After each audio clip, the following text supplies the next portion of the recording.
From Tomahawk missiles to extended range aerial munitions, from defensive to offensive, there's been a quantum shift in the US strategy to get Russia's President Vladimir Putin to stop the war in Ukraine and come to the negotiating table.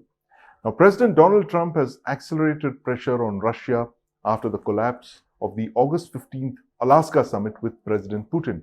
Now, Trump recently said that the US was contemplating the sale of the Tomahawk long-range cruise missile to Ukraine. Now, the Tomahawk is the most capable long-range cruise missile in the US inventory. It has a range of 2,500 kilometers and will allow Ukraine to directly target Moscow and Russia's oil infrastructure.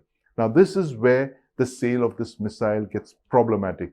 Russia has warned that the sale of this Tomahawk missile represents an extreme escalation in arms transfers and that US specialists would be needed to operate this missile.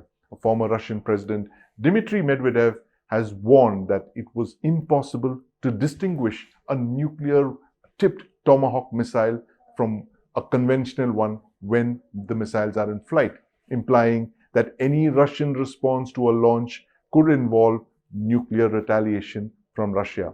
Now, Trump has said that he won't be selling Tomahawks to Ukraine for now. But who knows, he could well change his mind in the future. But what Ukraine will get instead are 3,350 extended range attack munitions, or ERAMs like this one.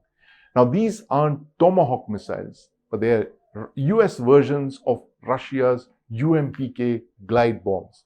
The UMPK glide bombs are modified versions of FAB airdropped weapons, which Russia has used with devastating effect during the Russia-Ukraine war.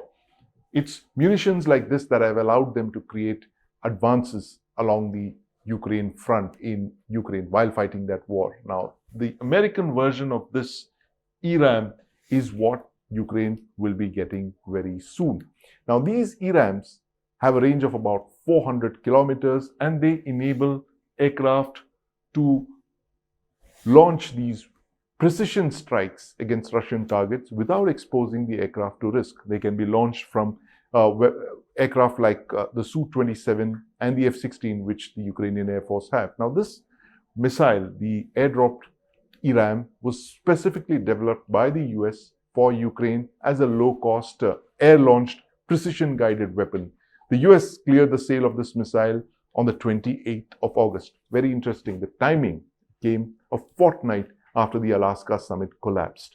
These missiles will cost Ukraine $825 million. A lot of that money is coming from Western donors in Europe. That's good business for US arms companies as well.